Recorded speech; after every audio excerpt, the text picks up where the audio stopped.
21 minutes to the top of the hour and 21 minutes to say goodbye to all of you this week and usher you into a weekend. It's Smart Means Business. Thank you very much for sticking around. We are streaming live on YouTube, Smart24 TV Live. We're on the journey to 1,000 subscribers. Remember to hit the subscription as you're there. And you can join the conversation of what we're having here on Twitter. That is Smart24 TV. Retweet, like, and share your comments in regards to the poetry business that we're discussing this morning. Now, off to the second part of our discussion of poetry business, I have Destiny Gladys Chaiga, who is also part of the Echo Minds Poets. Good morning. Good morning. Good morning to you. It's a pleasure having you this morning. Thank you so much for hosting us here, and we are really happy to join you this morning too. Okay, Destiny. Who's Destiny? Let's first start with you. Well, Destiny Gladys Chaiga, and in the poetry circles, Okay. I am the Midnight Owl. All right. In terms of poetry, I do poetry driving inspiration from different things that happen in our societies. All right. And that is the angle from which I write. Anything that affects society, that is me poetically. The Midnight Owl represents your state name. Yes. Why the owl? You see, oftentimes the owl is branded as something negative according to myths, but the owl has resilience, is a brilliant bird. And the midnight, when the night is silent, it becomes more active. It becomes more active, and that is the time when I feel my mind is often spurred up to write. Okay, yeah. Let's look at how the poetry business has been professionalized in the last few years in Uganda. How have the poets been considered in the country? Well, in the last few years, especially towards 2019 and after COVID, you know, poets have risen up to see that they make the art professional. All right. And especially for Uganda, through the Poetry Association, we have different poetry houses that organize shows where people who have interest in the art of poetry pay to be part of these shows, to come and attend these shows, to come and enjoy. And the beauty is that it's not just a matter of saying, I have a show, I have a show. They thematic moments, things that are targeted to suit different causes in society, not just for the sake, so that somebody who sees the need, enjoys the art, but also finds something that they relate to. Okay. Yeah, and you find you have different poetry houses, as I said, that organize those shows in different parts of the country, where they charge at a fee for you to be part and enjoy the moment. Carol says you've been here since 2019 as the Echo Minds Poet. Yes, yes, so yes, since you've been in here, take us through the achievements first, and then how you've been able to, you're a team of 9 people. How have you been able to stick together, and then how have you been able to share these roles as poets? Now, Echo Mind Poets, we are ruled by key principles of creativity, openness, transparency, because as women, we need to find the fact that we have different strengths and different weaknesses. So how do we capitalize on our strengths and build those areas of weaknesses to be able to work together? The beauty with Echo Mind Poets is that we are not all from, if you say professional out of poetry, we take different academic paths. Okay. We have different work we do other than poetry. So understanding that from students, from the career base, coming together. Now, since 2019, we have been able to have a couple of shows that have specific themes. Okay. In 2019, we had the show on Women's Day, basically uplifting women and talking about women causes in society. We have had a show on mental health and depression, and it was at the time when people really, you find poets are hard pressed by different things, but how do we run for the cause of the people that who we are? How do we advocate and tell them it is okay to come up? You don't have to commit suicide, you don't have to die alone, but you can come up. We have had a show on body shaming. You know, in this era of social media where your body image is what sells, there's a way the public wants to wish you look like, which may not be necessarily how you are. So we had a poolside show to talk about body shaming call up those people who are body shaming others, but also address the mental challenges on it from individual perspective, trying to instill confidence to know that yes, this is happening, but first appreciate who you are. Also work on who you are to be the better version of you. We have had, poetry is known for love. We have had shows on love, and here we took our guests to a night of bonfire in forest camping with lights all over. And the beauty is that we had a couple, the husband surprised the wife's birthday on that day. Then the next day, there's a husband who redid his vows because it was their anniversary. Okay. And it was a joy celebrating with these loved ones, Okay. the journey of their lives. All right. And for Echo Minds, as we go on with different things that we are doing, we have done on gender-based violence. As we joined the world last year to make the world go orange, to advocate for issues of gender-based violence. Mind you, gender-based violence is not just cases of men who are suffering this. All right. So bringing those in, yes, we advocate for issues of women, but also understand that women don't live in this world just by themselves. Okay. There are men around. So we coexist. How do we bring these things to the table and address them from both sides? Yeah. We have not just been only in Uganda as Echo Minds poets. We have stretched our wings across the globe. Recently, this very month, we had our team leader, Carol, who was here at first, in Germany, in a workshop, training people on poetry, representing the nation and the continent. How is it in Germany? How do they consider poetry as a business in the on the European continent? Well, from looking at the differences here and the European continent, I think they appreciate the value of poetry more than us so far. Okay. And you find that people invest knowing the richness in this form of art. So you find they will hire somebody knowing that they're going to pay them well. Okay. Maybe they're going to facilitate them well. Maybe partly because they have really the money. Oh. So unlike in our circles where people are still rising up to the challenge of knowing that poetry is an art form that is appreciative and that can also carry message on different things. Is it activism, advocacy, on different things? So for them in our continent and in Uganda particular, they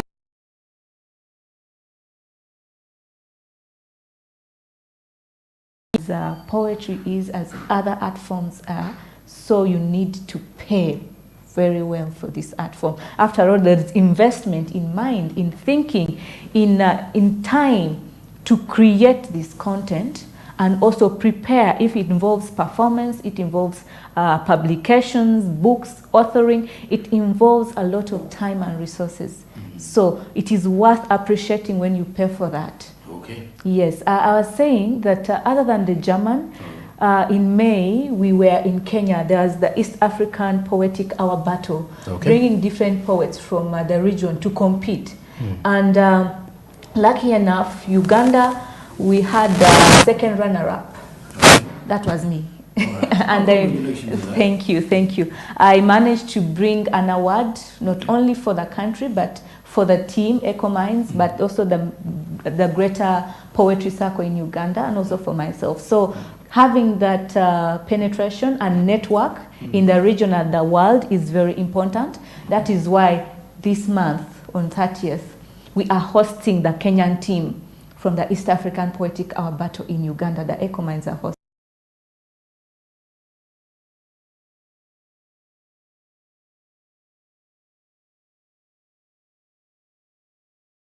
On pre-colonial and colonial issues or mistakes or challenges that they have found themselves in. Sad point is that majority of the youths who are not there even in the colonial era are being affected in these things. Their mindsets have been tuned to think, okay, this is what happened, so we are living in this era because of that. Yes, it is true there is a baggage that was put onto us. But beyond what we have been born into, how can we challenge these mindsets? How can we challenge these issues to see that we address them and know that Africa in business, in politics, in health, in education, can break free from these chains which are mainly in our minds, but even in our offices. So we want to address those matters in poetry. All right. Yes. And when you try to build it from there, you can get to understand that there is a lot of art in the making in Uganda. Everyone here in Uganda pretty much has a different talent and a different way of pushing for it professionally. Sometimes we find ourselves in a challenging position. For example, when the government seeks to only focus on very few things and then forget actually pivotal and vital in the economy. When you look at most probably the United States and its economy, the art sector is one of those that contributes heavily from the music. The musicians themselves speak about the writers, then talk about the movie industry in the United States and all that, and even the poets as well. So, but here, as we are discussing something to do with poetry business in Uganda, we want to look at how best can this be professionalized. Now, Destiny, speaking of, you were saying you're going to be hosting the Kenyan team. What is the main intent of this particular shows that you bring? No, forget even the one with the Kenyan team. But when you're hosting shows now, for example, like you, because musicians host shows, one to launch, for example, a song or an album and all those things. Now, how about the poets? Now, the poets, we have had cases where poetry is done at gatherings, at conferences, at workshops on specific themes. Okay. Legal, as I mentioned earlier on, politics, economic matters, and also at weddings, you know. Now, why we bring this is, as I said earlier, first of all, to address our mindsets. You see, when we have mindsets that are not helping us, it will be good when you package this information in a different way. The usual thing may not be working for you. And we are yet to reach the level where organizations, maybe big companies, recognize the value of this art form to say, why don't we have some poets in our adverts?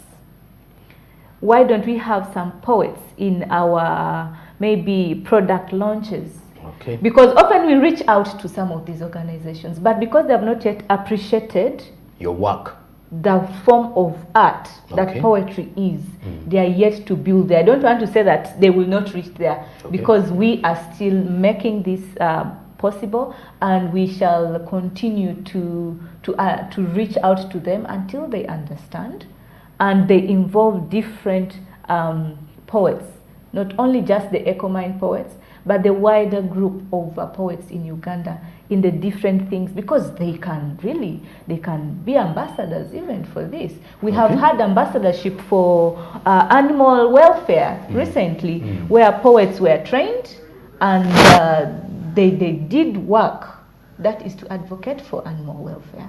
Okay. Yes. And then lastly, Destiny, your final remarks. One, going to the government maybe, hopefully, and then the other poets, and then to the supporters that you've been having for the last 3 years. Okay. One, to the government, especially to the to those that have been thinking that poetry is a defiance, poets and authors are just here to not appreciate.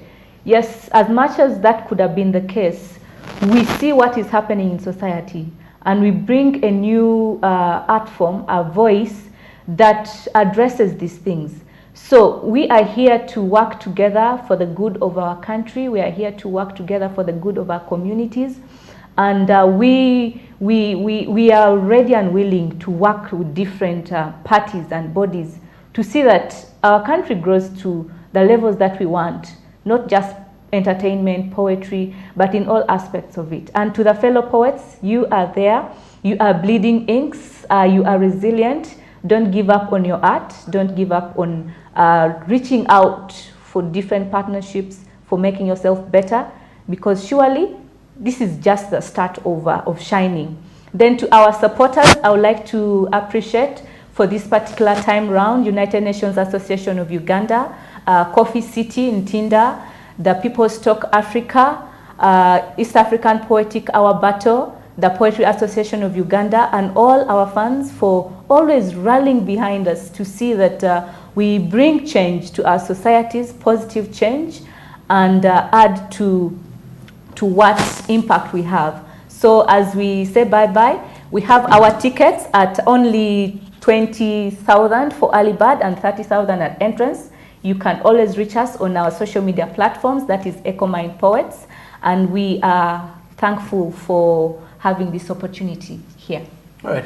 Thank you very much for your time as well. Thank you. Carol gave me a poem of around a minute, I think. So you should do that as well as we are winding up and heading into the weekend for the viewers this morning. Okay, my poetry is going to be a bit peachy to the heart. Oh, okay. Gone at midnight. That night her wails tore the dark blanket, painful enough to wake the dead. That night was not like the other night when he slit forcefully enough to access her holy temple as he lay her on the altar of rape for a forceful worship. She was the lamb and he was the priest. You see, that night was not like the other when he spat on her face, decorated her one smooth, melanin dark glow with colors artistry, thick and grave enough to last 1,000,000 years. Until the coin flipped. Until the coin flipped when his fellow brethren were hacked to death for something similar, until his poverty was announced on streets like billboard, because after all, what is a man without money, they said, until his genitals were slashed for rumors of infidelity, until his head was hacked on their compound. So what is a man without a head? You see, gender-based violence is not gendered. It's not a thing for women or men, because gender-based violence affects both men and women. For that night, they were gone at midnight. Oh, what is a man without money, they say. I picked that one up. Thank you very much for being part of Smart Men's Business this week, and for all the viewers wherever you are. I think you would definitely want this for a morning, more so on a Friday morning. You go out there and support the Eco Minds, and then let's support poetry business as it is and all our poets in Uganda. Have a blessed day and a wonderful weekend ahead of you. I'm Joran Paul Sonko, and then coming up is Financial Markets with Anthony Sebale. I'll be back in the night with Business Today.